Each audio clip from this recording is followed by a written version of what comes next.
Fala pessoal, sejam bem-vindos a mais um vídeo do canal e hoje eu quero trazer aqui para vocês mais um vídeo sobre teoria do campo cristalino. Esse aqui é um assunto que eu aprecio muito, né? Acho que vocês devem ter percebido aqui no canal pelo tanto de vídeo que tem sobre teoria do campo cristalino e de química inorgânica de um modo geral.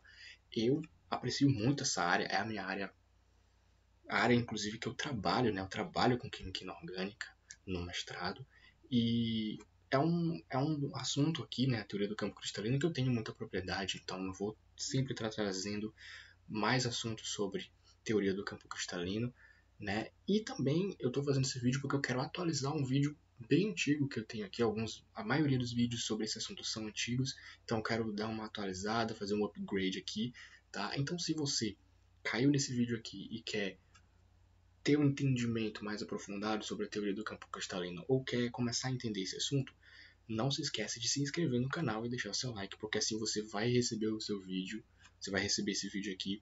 O YouTube ele tende a entregar mais os vídeos quando você se inscreve no canal e deixa o seu like. E também não se esqueça de comentar aqui embaixo, porque isso ajuda a engajar e o canal chegar a muito mais pessoas, certo? Então, sem mais delongas, vamos para o vídeo. Olha só, a teoria do campo cristalino, antes de falar um pouco mais sobre essa teoria, né, que eu já venho falado em outros vídeos, eu quero só recapitular uma coisa muito importante.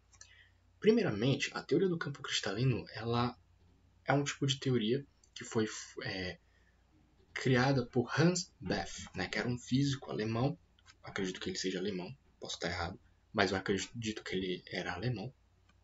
E o que ele entendeu, o que ele estudou? Observando ali os complexos metálicos que ele sintetizava, que ele criava ali, ele observou, ele conseguiu postular ali que os ligantes eles conseguiam se aproximar do metal a partir da repulsão eletrônica entre aqueles elétrons, né? Então, para quem não lembra, eu também fiz uma aula aqui sobre a teoria da repulsão dos elétrons da camada de valência, que consiste em basicamente o quê? Quando você vai formar uma ligação química, obviamente você vai precisar dos elétrons para que isso aconteça, né? Porque são os elétrons de valência de cada átomo, de cada metal, que formam as ligações químicas, né? Então, a repulsão, ela tende a ser o quê? Quanto mais eu aproximar os elétrons, eles vão tender a se repelir.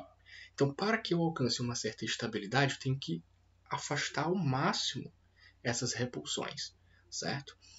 Então, na teoria do campo cristalino, o Hans Bethe ele conseguiu compreender justamente isso.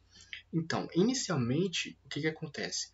Antes que eu pudesse formar o meu complexo, aquele sistema ali, né, quando o ligante ainda não estava coordenado ao metal, a gente dizia que os orbitais dentro daquele composto ali eram degenerados. O que é um orbital degenerado? Eles vão ter a mesma energia. Então, o Hans Bethe ele entendeu o seguinte: se essas repulsões forem rompidas, né, ou seja, se nós conseguimos quebrar essa degenerescência ou essa mesma energia nos orbitais, nós vamos conseguir dividir esses orbitais. E aí é como vocês podem observar aqui nesse diagrama que eu coloquei, né, que, por exemplo, a gente tem aqui um sistema octaédrico, né, então esse aqui é o diagrama de energia do campo cristalino para um complexo octaédrico, que nós temos aqui os orbitais T2G de mais baixa energia e os orbitais EG de mais alta energia. E isso aqui só acontece quando eu tenho a quebra da degenerescência desses orbitais. Então, como eu estava falando para vocês, essa repulsão de elétrons é que me dá a possibilidade de eu formar o complexo. E em aulas passadas, um vídeo bem antigo aqui, eu falei que um complexo ele pode ser formado por meio de uma ligação coordenativa ou uma ligação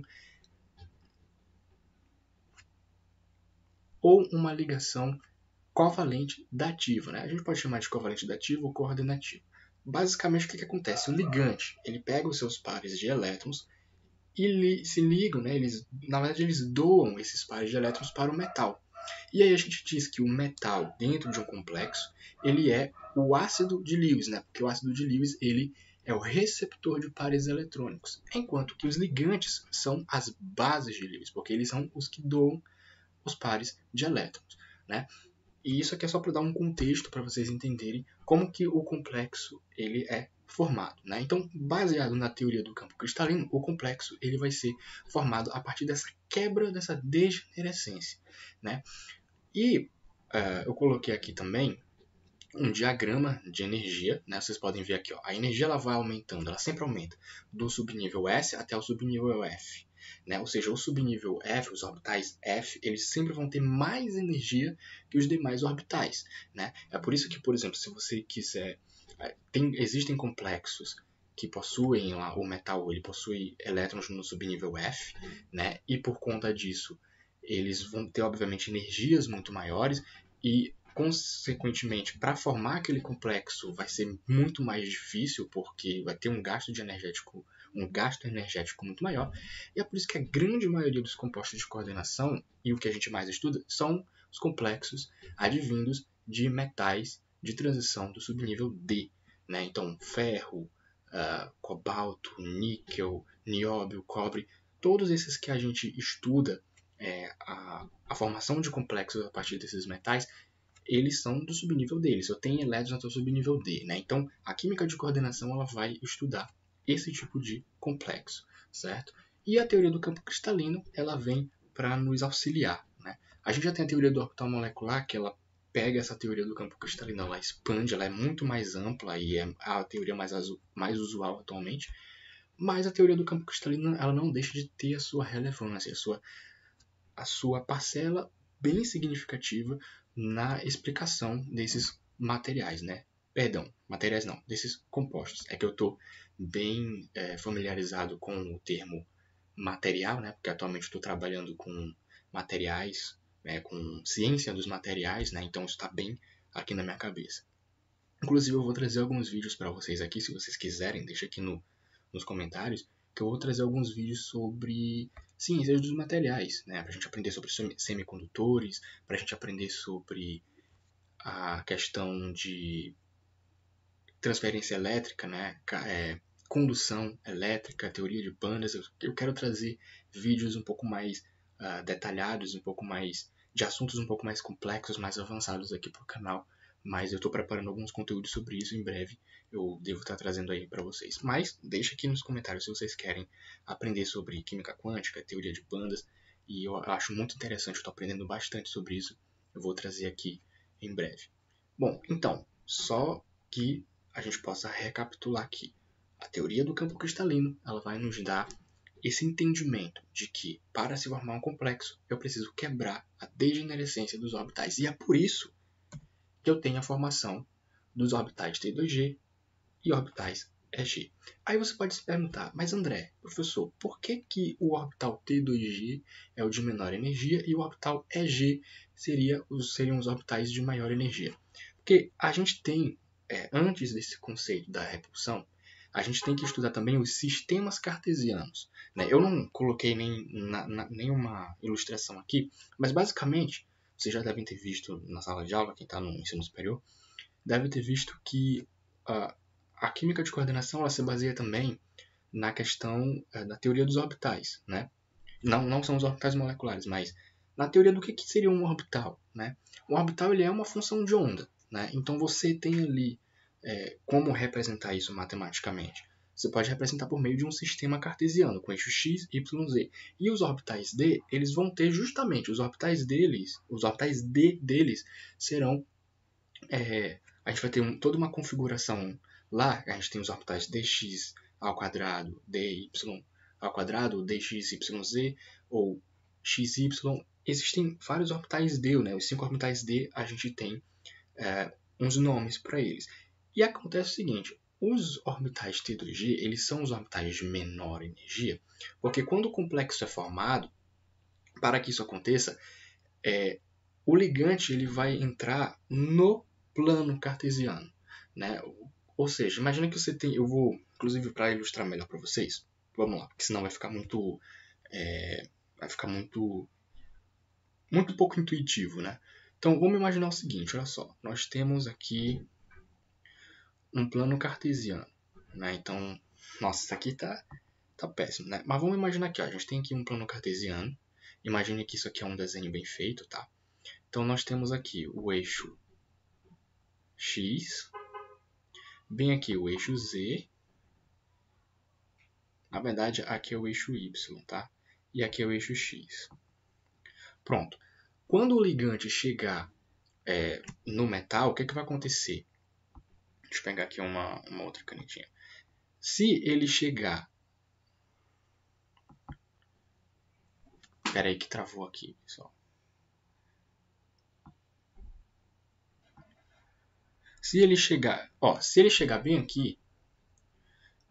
aqui no centro, né? Ou seja, se ele chegar nessa interseção bem aqui, isso quer dizer que a energia dele é maior, né? Então, se a energia dele é maior, então eu vou ter um orbital aqui, ó, que é EG. Aqui ele está incidindo entre os planos. Então, quando o ligante ele incide entre os planos, eu tenho o tipo de orbital EG. Agora, se ele incidir sobre os planos, ou seja, sob os planos, né? Ou seja, ele faria mais ou menos esse movimento aqui,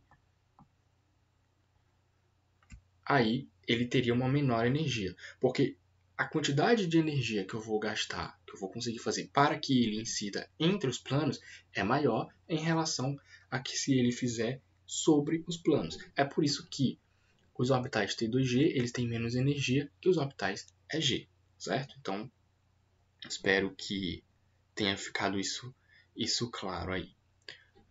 Então, vamos lá. Olha só, agora vamos explicar aqui na prática, né, como montar esse diagrama. Mas vocês já devem saber, né, eu já fiz vários vídeos sobre isso, mas olha só.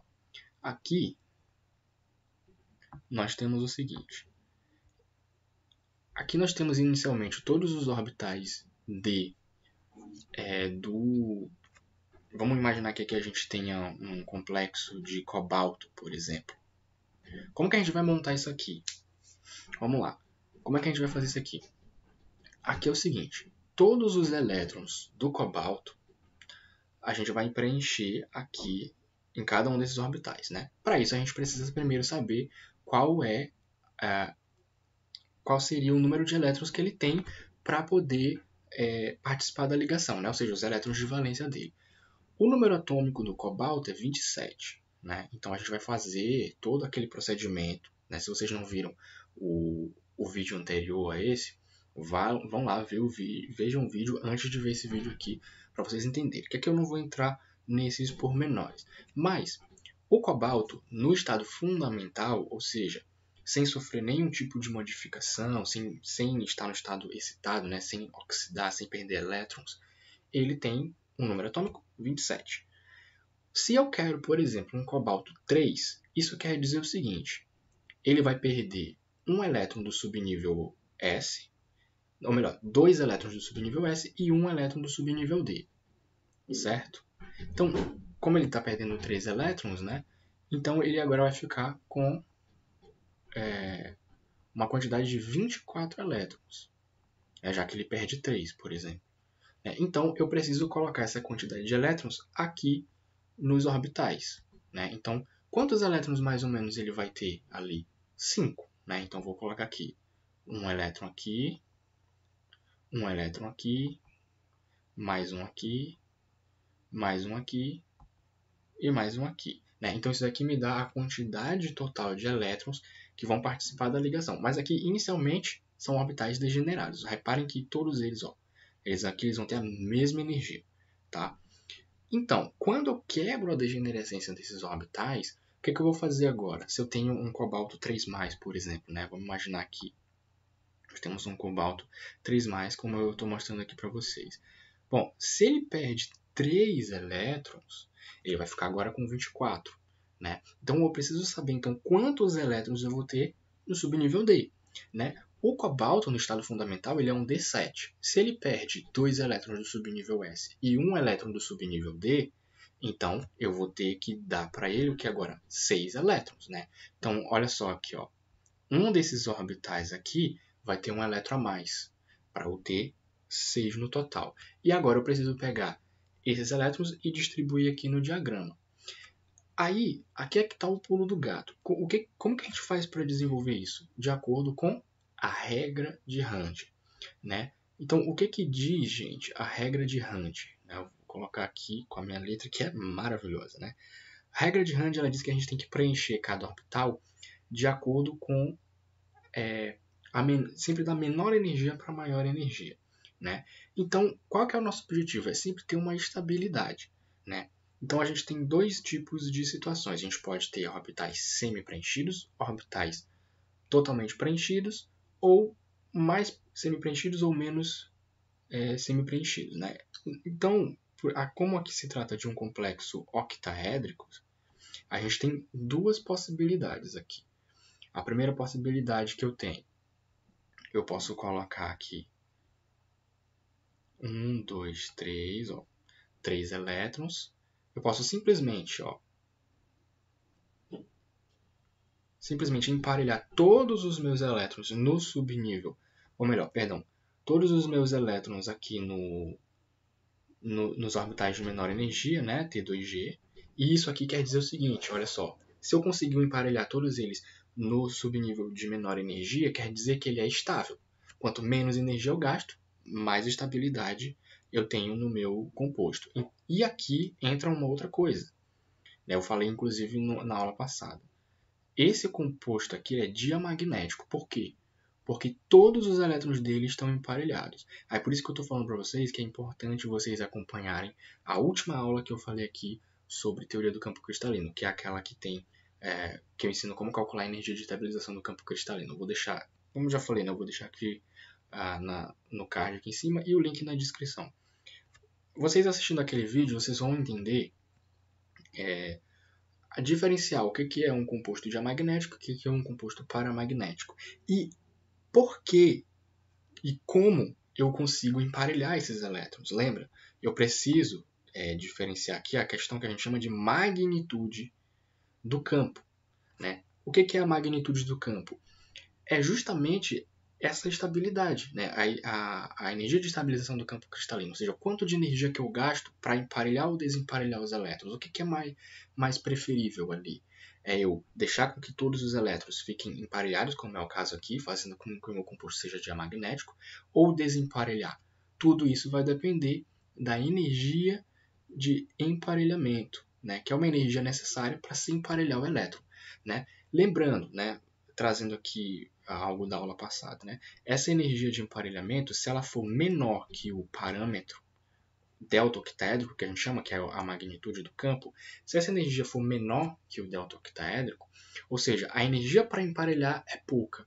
Então, se a energia para emparelhar os elétrons é pouca, então é mais preferível que eu emparelhe esses elétrons, como é o caso aqui. Por que eu consigo colocar todos os elétrons, né, com spin para cima e spin para baixo, aqui no subnível T2G? Ou melhor, nesse agrupamento de orbitais T2G aqui. Porque a energia para emparelhar ele é pouca. Agora, se essa energia fosse maior que o parâmetro octaédrico, né, que a magnitude do campo, aí eu teria que desemparelhar, porque se essa energia é muito alta, eu vou ter muito gasto energético e o meu objetivo é o quê? Buscar sempre a estabilidade, então eu vou preferir desemparelhar esses elétrons, né? Então tudo que eu estou falando isso aqui está naquela outra aula lá, certo? Então, aqui eu montei, né, uma primeira possibilidade do meu composto, né? Aqui é um composto genérico, né? Então aqui poderia ter qualquer ligante, poderia ser amônia, poderia ser água, enfim. Mas daqui a pouco eu vou explicar para vocês que mesmo que a quantidade de ligantes, eu posso dizer que aqui eu poderia ter amônia, poderia ter água, mas a quantidade, o tipo do ligante, na verdade, interfere justamente nesse gasto energético. Interfere se o meu composto ele vai ser paramagnético ou diamagnético. Porque existe uma coisa chamada força dos ligantes, que eu vou mostrar daqui a pouco. Mas antes disso, vamos lá. Um outro exemplo possível aqui seria, se a energia de emparelhamento fosse maior, né, como eu mostrei ainda agora, a gente vai ter um segundo caso de composto octaédrico, que seria, por exemplo, se a energia de emparelhamento for maior, Então eu vou seguir novamente a regra de Hunt e vou fazer o seguinte, ó. 1, 2, 3. Aí eu poderia ter aqui 4, 5, 6. Olha só, essa aqui é a segunda possibilidade que eu tenho para ele. Esse composto aqui, ele tem um elétron emparelhado, né? Que é nesse orbital DXY aqui, certo? Mas todos os outros elétrons são desemparelhados. Então isso quer dizer que ele é o quê? Paramagnético, né? E isso aqui tudo tem a ver com a força dos ligantes, que é o que eu vou mostrar para vocês agora. Então, dentro da teoria do campo cristalino, a gente tem um capítulo, né, do livro, de qualquer livro que você pegar de química inorgânica, que fale sobre química de coordenação, você vai ver isso. Que é sobre a força dos ligantes, né? Porque os ligantes, eles exercem uma influência muito grande nessa quebra de degenerescência dos orbitais, né? Então, por exemplo, a gente tem uma coisa que a gente chama de série espectroquímica. Existe toda uma fila de ligantes, né, de moléculas, que cada uma tem uma força maior que a outra. Eu vou fazer um vídeo específico sobre esse assunto, mas para que vocês entendam, dependendo de diversos fatores, alguns ligantes eles exercem uma influência maior no campo, né, ou seja, na quebra dessa degenerescência do que outros, né? E aí a gente vai adotar esses termos aqui, ó, ligante de campo forte ou ligante de campo fraco. Um ligante de campo forte é aquele que vai distorcer mais, vai quebrar mais a degenerescência ali dos orbitais do que outros. E um exemplo perfeito disso é, por exemplo, água. Vou usar aqui um dos ligantes aqui. A água, né? A água ela pode funcionar como ligante. Ela tem uma... Como é que eu posso dizer? Ela tem uma força de distorção do campo menor em relação, por exemplo, à carbonila. Que a carbonila ela é a molécula... Lembrando que isso aqui é carbonila, tá? Aqui pode parecer um pouco com cobalto, mas não, tá? Isso aqui é carbonila. A ligação aqui que a gente tem entre carbono, oxigênio, né? Essa estrutura aqui ela é bem instável, tá? Ela não é, como você pode ver aqui, você tem carbono com uma tripla com oxigênio e uma parte de elétron sobrando ali, né? Então é uma química bem interessante estudar a química aqui da carbonila, mas isso aqui é assunto para um outro vídeo. E o que acontece aqui? Esse ligante, a carbonila, é o mais forte de todos, né? Então eu posso colocar ele aqui, ó, ligante de campo forte. E o que o ligante de campo forte faz? Quais são as características dele? Além de distorcer mais o campo, né, de provocar essa distorção maior no campo, ele vai gerar spin baixo. Né? O que é spin baixo? Isso quer dizer que eu vou ter mais elétrons emparelhados do que desemparelhados. Ou seja, o spin baixo é isso aqui, ó. Eu tenho um spin para cima e um spin para baixo. Isso aqui é um spin baixo. E ele é diamagnético, né? Ou seja, complexos de campo forte são diamagnéticos. Ao contrário dos complexos de campo fraco. Complexo não, ligante. Né? Os ligantes de campo fraco, eles possuem spin alto. Então, a sua grande maioria ele vai ter elétrons desemparelhados e vão ser paramagnéticos. Esse é o caso da água. Né? A água é um clássico exemplo disso. Porém, isso daqui não é uma regra para todos os casos, né? Tudo existe uma moderação, né? Então quando eu ensinar a série espectroquímica, vocês vão ver, por exemplo, que a água ela é um ligante de campo fraco, mas ela é um ligante de campo forte se comparado, por exemplo, com o flúor.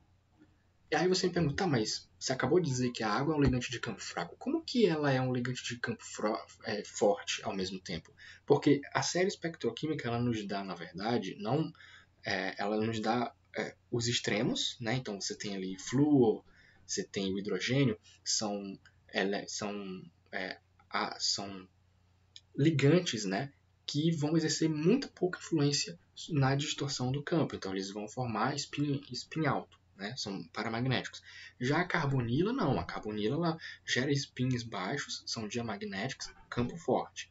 Né? Mas a gente sempre tem um meio, a gente sempre tem como comparar. Então, por exemplo, a água, ela é mais forte, ela é um ligante de campo forte em relação ao cloro, por exemplo. Porque o cloro, ele tá...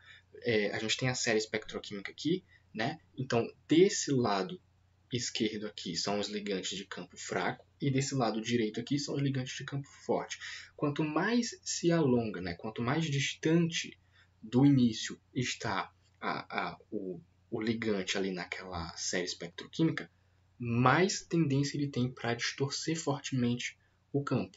Né? Mas, por exemplo, o cloro ele está bem próximo ali do começo e a água está mais para cá para o meio. Então, quem que vai distorcer mais o campo? A água ou o cloro? A água. Né? Então, a gente tem que analisar. Vou fazer um vídeo só sobre série espectroquímica para a gente entender melhor essa questão de ligantes de campo forte e ligantes de campo fraco. Esse vídeo aqui não é um vídeo onde eu vou fazer exercício e tudo mais. É um vídeo apenas para dar uma composição teórica para vocês sobre a teoria do campo cristalino, tá? Que é um assunto que realmente, para quem está no ensino superior, ele é realmente muito relevante, muito importante.